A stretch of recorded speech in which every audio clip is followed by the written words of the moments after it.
carry on and plan the sequel. Because let's face it, baby, these days, you gotta have a sequel.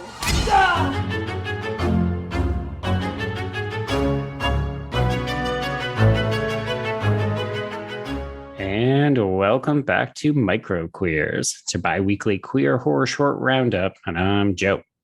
And I'm Trace, and this week we are talking Till Kleinert's Boys Village from 2011, which is kind of a ghost tale, but maybe not. I mean, it's kind of how you interpret it, right?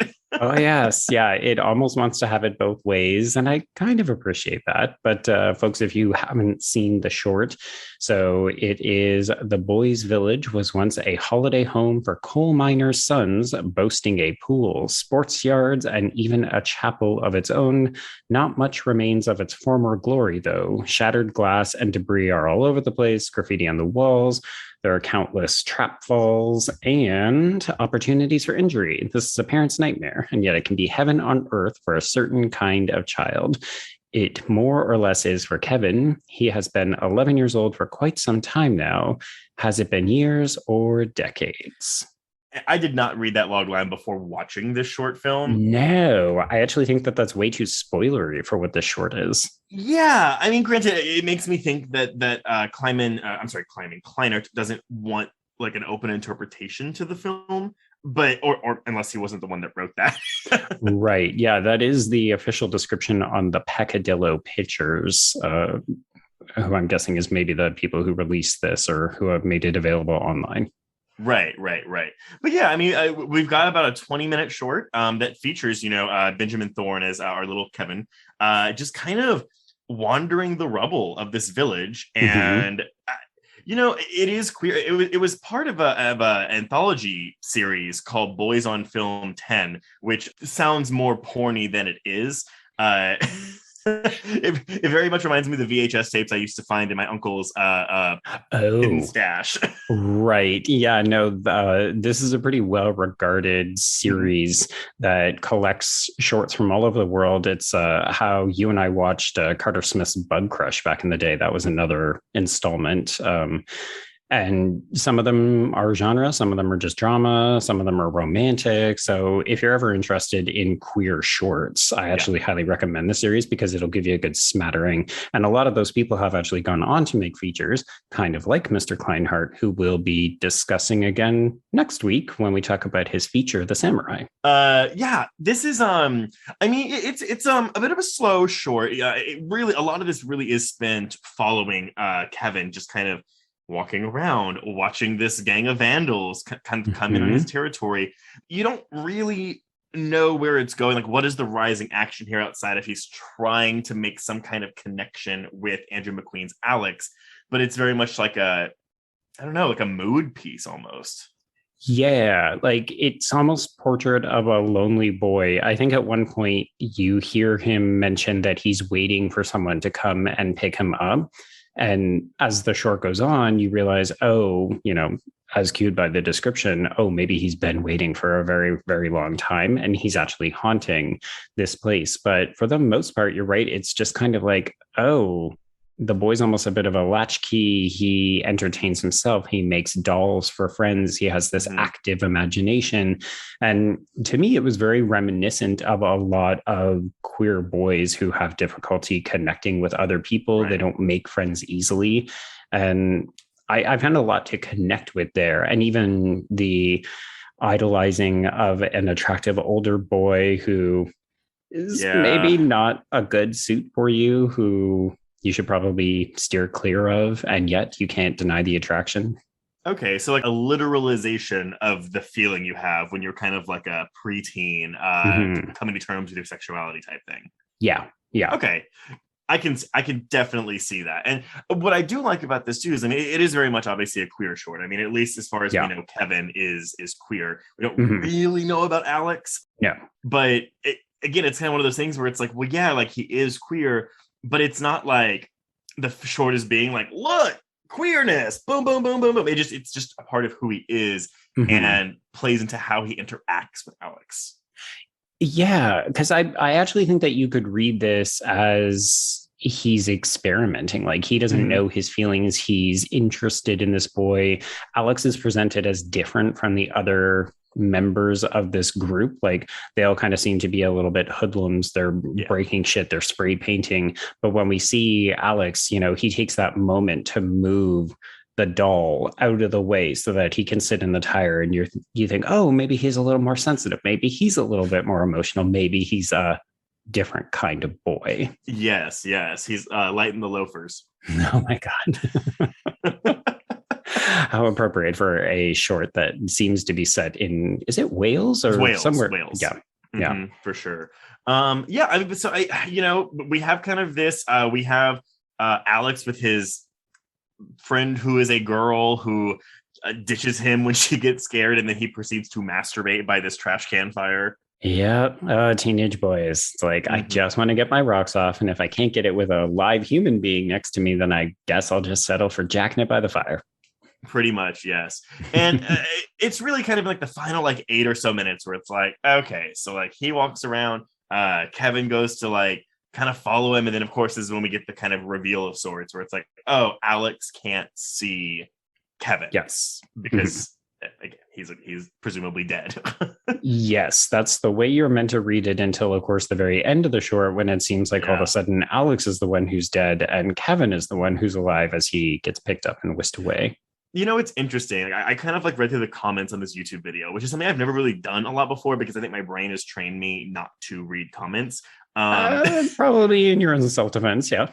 But a lot of them, I mean, obviously people that were seeking this out and like looking for something like this, so there were a lot of very like thoughtful comments, and like even people like trying to interpret it, and people offering their own opinions, which I found really fascinating, again, for just a YouTube comments board.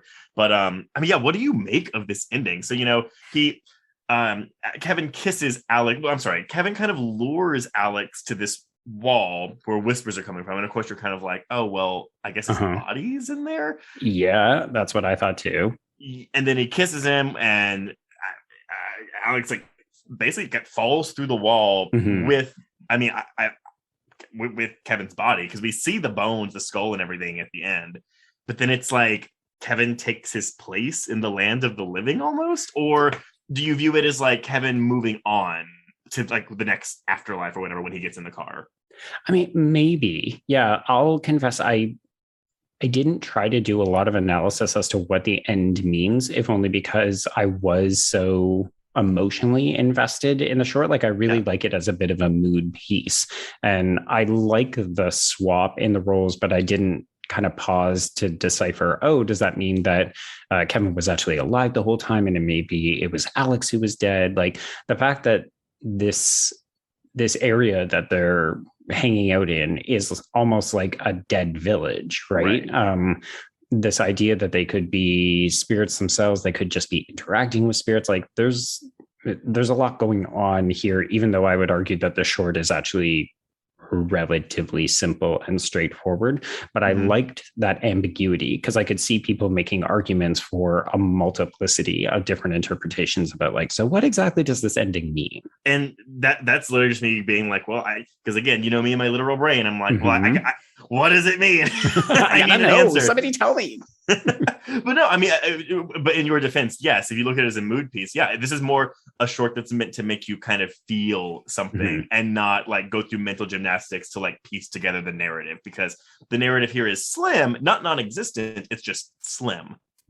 Yeah, because I think so much more of it, and that's why if you don't get into the short in the first couple of minutes, like, it's maybe not a good fit for you, because so much of it is just sitting with the weight of walking around this dead place and setting out rocks along the side of the pool. And if you're just kind of like, yeah, cool, move it along. Like, if you're plot driven, this is not a good short for you.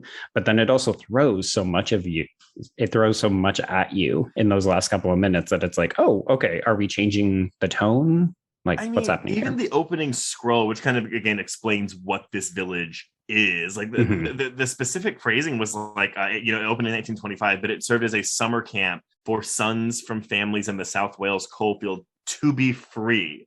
And so I again, like, I was kind of like, well, that's a weird phrasing. So like, I mean, yeah, it's I'm assuming coalfield is like coal families, or maybe it's not coal mining people. I don't really know. It could be, yeah. But again, like specifically for the sons of these families to go and be free. So it's like, okay, was this like a 1925 deprogramming camp? Is that what we're talking about here? Also, maybe, yeah. Because I'll confess, the first time I saw this, when I was adding it to the list, I didn't ever think that the bones were Kevin's at the end. I took that to just be, oh, these are the bones of other boys that have been walled up. And so there's like dead secrets and ghosts lurking because of that. I mean, if you believe that Kevin has been dead the whole time, then yeah, I think it's an easier read to say those are his bones. And that's why he was always attracted to that space. That's why he laid flowers at the doorstep, you know. But you could also see that as it's a bit of a protection spell to keep the spirits at bay, because that does look like a very dark arch, right? Right. Yeah. I mean, yes. Well, I saw some people throwing around ideas that was like, oh, like, you know, where he's laying down the flowers is where he died. Like maybe his body is down the basement stairs, and or maybe it's where like his best friend died when he was back there. Right. And I like that you can say all of that and there's no kind of certainty. Like the ambiguity is part of the appeal for me, for sure. Yeah, for sure. I mean, it's definitely something for me where I'm like, okay, like, I'm glad that I got to watch Dear Samurai before watching this. And listeners, Dear Samurai is, of course, yes, the film by Clannad that we're covering later this week. But it kind of deals with very similar themes where it's like, oh, like it's not giving you easy answers, even though there's some very obvious interpretations that you could get from it, and maybe some not so obvious interpretations. And so I think, you know, if you're planning on listening to Dear Samurai, like this is going to be a good primer for what you're going to get with that film. Yes. Yeah. But would you watch a full-length version of this?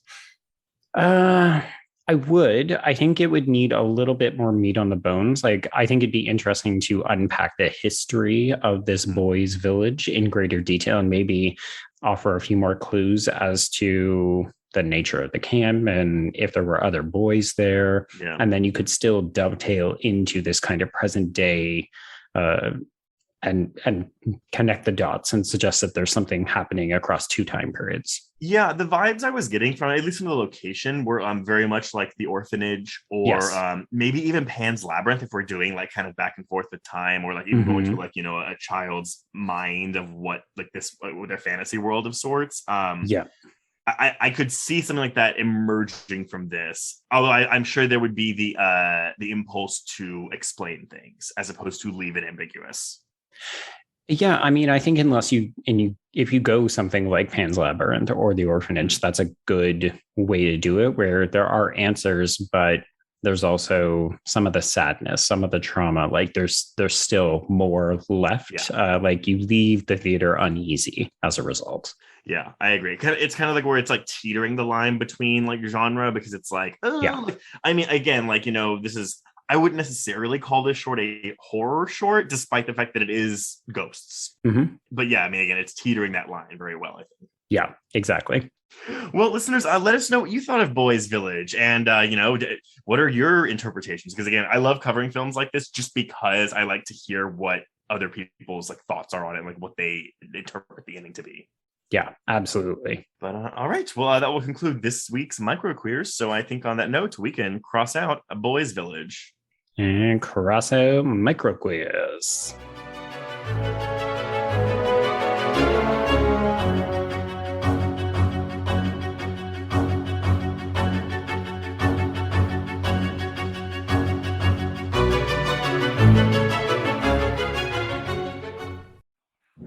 Hello, I'm Shelby Scott, the host of Scare You to Sleep, a podcast where I tell you spooky bedtime stories full of creepy sound effects and music that is soothing yet unsettling to help immerse you into a world of horror. This is a show for those of us who have realized horror can be a strange but relaxing escape from reality. Speaking of escapes, sometimes I lead you through guided nightmares, like a guided meditation, but instead of flowery meadows, I take you on a journey through your own personal nightmare. So come get lost in the terror with me. Listen to Scare You to Sleep wherever you listen to podcasts, or find us online at bloody.fm. Sweet screams.